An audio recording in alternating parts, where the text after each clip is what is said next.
warahmatullahi wabarakatuh. Perkenalkan, nama aku Naura Hadura. Kali ini aku akan mewawancarai profesi yang aku inginkan. Boleh Kak, perkenalkan diri dulu, Kak? Halo, ini namanya Anissa, apoteker di salah satu apotek di Kota Padang, Permata Pharma, daerah Stema. Nah, izin bertanya, Kak. Lebih deskripsikan profesi menjadi apoteker itu gimana, Kak? Apoteker itu sebenarnya pelayanan sih. Apoteker itu banyak lini yang bekerja di mana. Ada di pelayanan kayak di apotek, ada juga di rumah sakit, ada juga di industri, pemerintahan, dan lain-lain. Intinya mereka itu bekerja pelayanan di bidang farmasi bisa di kalau di industri ya kita obat atau formulasi obat, kalau di apotek pelayanan informasi obat, kalau di dinas dan pemerintah itu tentang regulasi beberapa obat di suatu daerah. Sudah berapa lama Kak menekuni pekerjaan sebagai apoteker? Waduh, kalau lamanya udah dari 2016 sampai sekarang terhitung berarti 9 tahun. Terus, apa alasan Kakak memilih profesi menjadi apoteker? Kebetulan, karena memang tertarik di dunia kesehatan.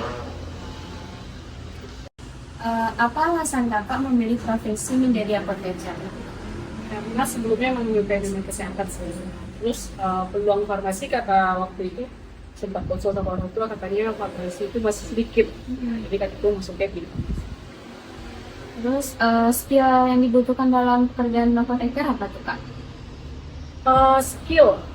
Kalau skill sih, kalau di pelayanan khususnya ya, paling kan lebih harusnya itu nanya pasien. Terus harus banyak sabarnya, karena kan dunia pelayanan. Terus harus banyak dengerinnya, terus kasih masukan. Ya komunikasinya lebih dinaikin deh kalau di pelayanan. Harus tidak apoteker. Jenjang karir yang tersedia di apoteker itu apa aja? Wah banyak, kan tadi Kak bilang ada di industri, di bagian industri obat kan ada di apotek ya, semakin banyak apotek semakin bagus lah. Terus kalau di rumah sakit bisa sampai di kepala instalasi farmasi rumah sakit, terus juga bisa kerja di Bepom, banyak ininya sih, semakin sekarang makin berkembang. Latar belakang pendidikan yang telah ditempuh sebelumnya apa? Maka dulu biasa aja kayak reguler SD, SMA, habis itu S1 farmasi, lanjut apoteker. Suka duka dalam menjalani pendidikan yang dulu gimana Kak? Aduh, kalau farmasi kan dia banyak yang masuk lab. Dalam satu minggu itu ada 4 lab. Jadi waktunya tuh habis di bagian pendidikan. Masuk lab, nanti ada organisasi, sedikit waktu main sih, belajar.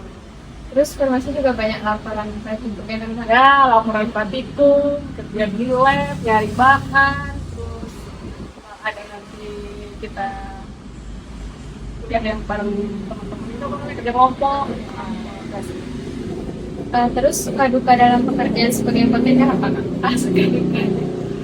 Kalau farmasi kan belum dikenal masyarakat ya, jadi kita tuh kayak masih belum jelas kalau di masyarakat tahunya kalau apoteker ya di apotek, mereka tuh kurang ngerti kalau itu ada ternyata di bidang dinas yang lain juga ada. Itu tantangannya belum dikenal masyarakat banyak. Pengalaman berharga Kakak selama bekerja? Berharga. Ya, kalau kayak konsultasi obat sama orang tua yang bersepuh gitu, kan itu mereka kalau nanya kan lumayan banyak rewelnya ya. Nah, jadi karena mereka dapat informasi yang lebih sama kita, jadi itu kayak kalau ketemu kita tuh happy, ya itu juga happy mulai juga kan, karena kan rata-rata mereka yang tidak terlalu ngerti paham obat, ketika kita bantu mereka merasa terbantu, itu juga happy bagi mereka, wah lebih happy lagi nih.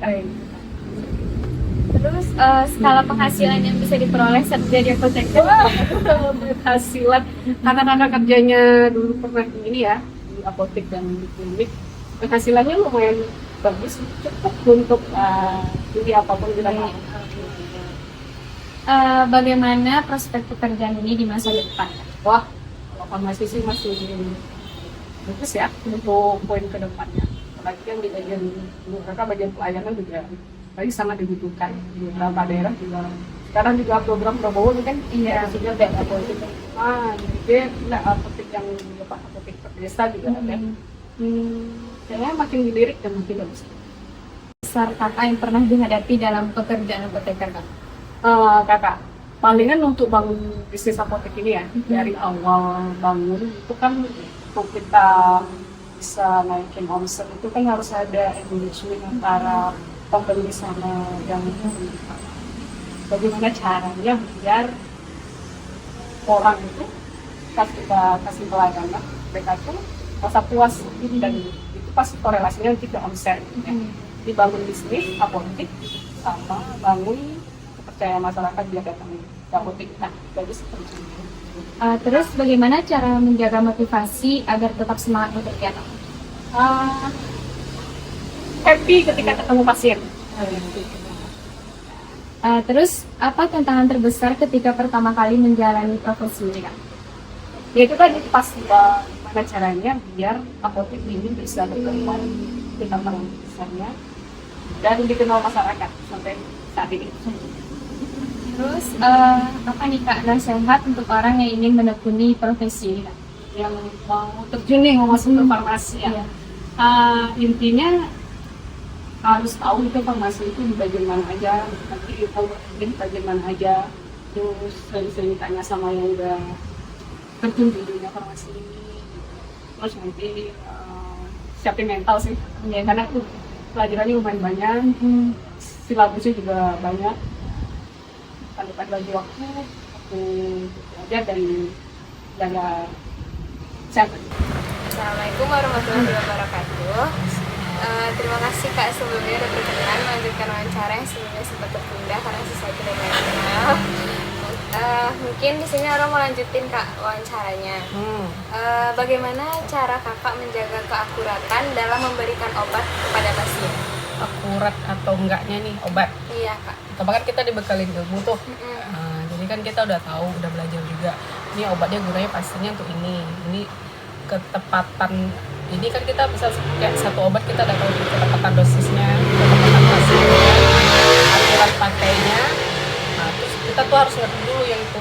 Baru ketika pasien ngeluh dengan sakit yang apa, terus dengan kita terima resepnya apa, di situ kita ada ilmunya. Karena kita udah pelajari dulu. Contohnya obat paracetamol, ya pasti gunanya untuk ini. Kalau dia umurnya segini ya segini dosisnya. Jadi kita tuh sebelumnya udah belajar dulu, udah dibekali ilmu dulu. Makanya ketika dapat obat, informasi yang harus dieksekusi ke pasiennya udah pasti tepat gitu. Terus apa tanggung jawab utama seorang apoteker di tempat kerja? Kalau kebetulan kakak kerjanya kan di apotek tuh, memastikan bahwasannya terima obat atau order obat dari mulai kita order obat dari PBF sampai obat itu sampai ke pasien. Intinya kita memastikan obat itu tepat pasiennya, tepat aturannya, tepat gunanya, tepat cara penyimpanannya dan segala macam. Terus bagaimana cara kakak menghadapi pasien yang kurang memahami aturan penggunaan obat? Kita tanya balik, tanya dulu. Misalnya kita kasih dia dapat obat, kita tanya dulu dia nih ngerti nggak obat ini apa, gunanya apa, tahu nggak dia? Terus kita gali lagi informasi dari dia. Ibu sampai sejauh mana ngerti nih tentang obat ini? Cara minumnya gimana ibu? Cara simpannya gimana? Aturan pakainya gimana? Jadi pertama kali itu kita harus gali informasi dari pasien. Nah, di situ kita bisa nilai, oh pasien memahami obatnya di tahap yang ini. Jadi ketika masih kurang menurut kita tambahin kayak gitu. Intinya gali dulu informasi dari pasien. Terus seperti apa rutinitas kerja seorang apoteker dalam sehari? Kebetulan kakak kerja di apotek. Nah, pertama tuh kita pasti cek stok obat, memastikan obat itu selalu dalam stok yang mempunyai kita jual ke pasien. Jadi jangan sampai stok obat itu kosong. Jadi yang pertama kita pastikan stok obat dengan cara melihat stok harian, kemudian kita manage lah gimana caranya mulai dari pembelian sampai penyimpanan obat sampai didistribusikan ke pasien. Terus apakah ada perbedaan peran apoteker di rumah sakit, apotek, dan industri farmasi? Pasti beda. Contoh kalau di rumah sakit kan rata-rata sebenarnya dia tuh di bagian intinya mereka semuanya pelayanan. Cuman kalau di apotek kan kita bener-bener ketemu sama pasien, kita edukasi pasien, pemberian informasi obat ke pasiennya itu langsung. Kalau di rumah sakit itu ada bagiannya lagi, ada bagiannya dibagi dalam bentuk divisi. Misalnya bagian peracikan aja, dibantu sama asisten nanti. Terus bagian pelayanan juga ada, terus bagian penyediaan obat juga ada. Kalau di rumah sakit itu kompleks. Kalau di bagian industri itu dia mempelajari, misal kayak mau bikin formulasi obat tertentu, dia tidak bersinggungan dengan pasien, dia cuma bersinggungan dengan objek, misalnya kayak lab, gitu kan, alat-alat. Terus dia belajar terus, informasinya gali terus, formulasi obat yang bagus kayak mana, perkembangan obat terkini kayak mana. Itu beda di industri. Nah kalau di pemerintahan beda lagi, lebih ke kebijakan.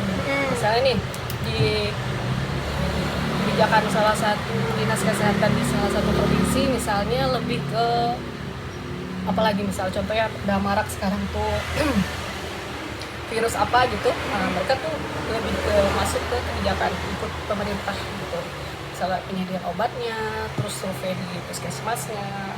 Itu pemerintahan itu bersinggungan dengan masyarakat. Terus bagaimana cara kakak bekerja sama dengan tenaga medis lain dan apoteker yang lain? Kalau di tempat kerja kakak dulu ya, misalnya di apotek dulu, di sini dulu. Paling kita kerjasamanya dengan asisten apoteker gitu. Setelah pergantian shift kita ada kayak serah terima, misalnya ada nanti meeting pasien informasinya apa, terus obat nanti datang kayak mana, itu kalau di apotek. Nah, kalau di rumah sakit beda lagi.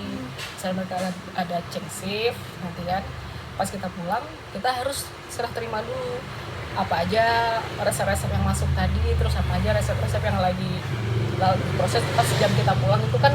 Nah, biar tidak ada miskomunikasi kan ada serah terimanya gitu. Jadi sih kalau antar profesi. Terus